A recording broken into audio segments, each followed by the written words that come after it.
The UN says 1.7 million of Gaza's 2.2 million residents are currently displaced.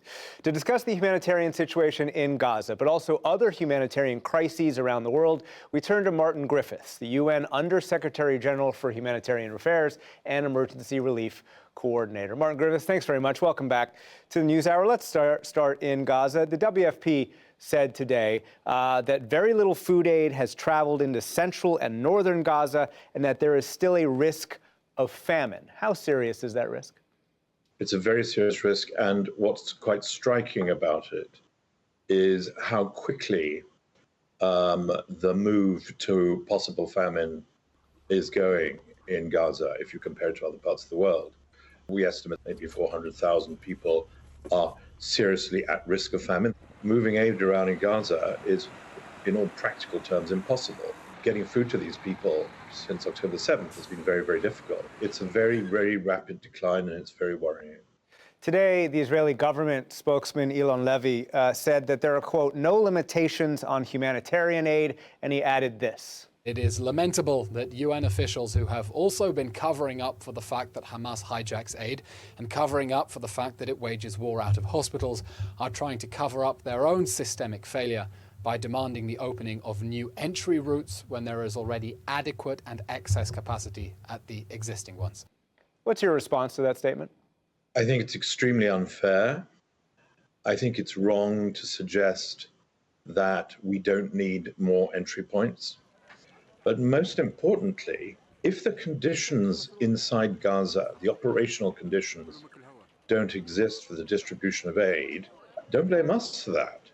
They result from the conflict, and they include safety of movement, they include roads which are not mined, they include assurances that places that we will deliver aid to won't be attacked, they include hospitals that are not places of war, they include not taking out of our trucks when they're being screened on the way in. So I don't think it's right to blame humanitarian agencies for what is a very, very, very difficult operation. You mentioned hospitals. Hamas operates near hospitals and has fired rockets near hospitals. The U.S. and Israel accuses Hamas of using hospitals as command and control. And in southern Gaza, just in the last few days, we have seen Israeli forces surrounding at least 2 hospitals. What are your concerns for the patients in those hospitals and also the displaced Gazans who use the hospitals as a refuge place? Hospitals are protected under international humanitarian law and should not ever be used by military forces from wherever they come, from whichever party, Hamas included, as places of refuge or operational bases.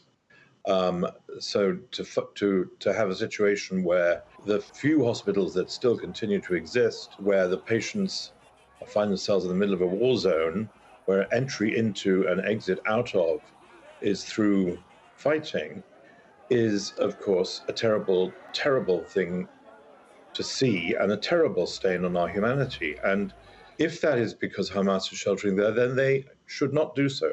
The central aspect of the tragedy of Gaza, in my view, is the total uncertainty for civilians about what's going to happen to them next. Where will they be? Where can they find food? Will there be safety? Where can that be found? And the hospital example, if you like, of that encapsulates that sense of absolute danger and uncertainty about the future. I want to shift to Yemen, where 9 years of war has caused what you and I used to talk about as the world's worst humanitarian crisis. Over the last few months, Houthi rebels have launched more than 30 attacks at international ships, both commercial and warships. And in the last 10 or so days, the U.S., U.K., and an international consortium have launched 8 strikes on Houthis in Yemen. Do you fear the violence could derail the progress that has been made toward a political settlement between the Houthis and, on the other side, the Saudi-backed international coalition that you were right in the middle of for many years? I am totally concerned about that. Yes, Nick. The people of Yemen have waited long enough and have glimpsed in the recent weeks the possibility of a ceasefire and an end to this tragic, unnecessary, and brutal war, and suddenly to find it at huge risk and possibly taken away is just too depressing. I think it would be very difficult for the Saudis and their allies to continue to ignore a Houthi aggression into the Red Sea. At the moment, it's still kind of more or less not being allowed to get out of hand, if I could put it that way. But I don't see that lasting. The Saudis have got to the point with the Houthis of elaborating a plan for a ceasefire in some detail with some associated advantages for the people of Yemen. It was close to moving on to the next phase. Suddenly, to see that snatched away, that's just so unjust. You recently released the humanitarian appeal for Ukraine, where some 40% of the population needs aid. That's 14.6 million people, and you're asking for $3.1 billion. Are you getting what you need for the people of Ukraine? Well, we're not getting what we need for the people anywhere, not as it were, even in Ukraine. What was depressing about launching that plan the other day was simply to think that now we're so close to entering the third year of that war, what the Secretary General of the United Nations clearly decided to label a war, and it is a war against the people of Ukraine. Now, I think Ukraine is going to be another sad story. And the fact of the matter is that Gaza, it has moved Ukraine out of the center of the story. Ukraine and Gaza have moved Sudan out of the center of the story. And you remember there was a place called Afghanistan we used to talk about that hasn't got resolved yet. You went even further when we were talking earlier. You used the phrase, a year as depressing as this one. How depressing from your perspective?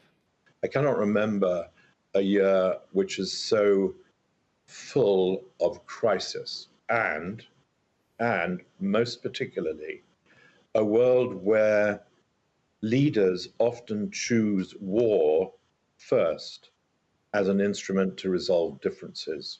We have spent the last 75 years building the new international order, norms, regulations, rules of diplomacy, efforts to keep the peace, efforts to emphasize the need for negotiation first. And in this last year or two, we've begun to see that disappear, to vanish. And that's why I think we call this the age of wars, because it really is. War is the first instrument for many people. And it's a savage one, because the people who suffer, as we were discussing at the top of the piece, are the civilians who have had nothing to do with those decisions. Martin Griffiths, the Undersecretary General for Humanitarian Affairs and Emergency Relief Coordinator, thank you very much. Thank you so much, Nick. Thanks for having me on.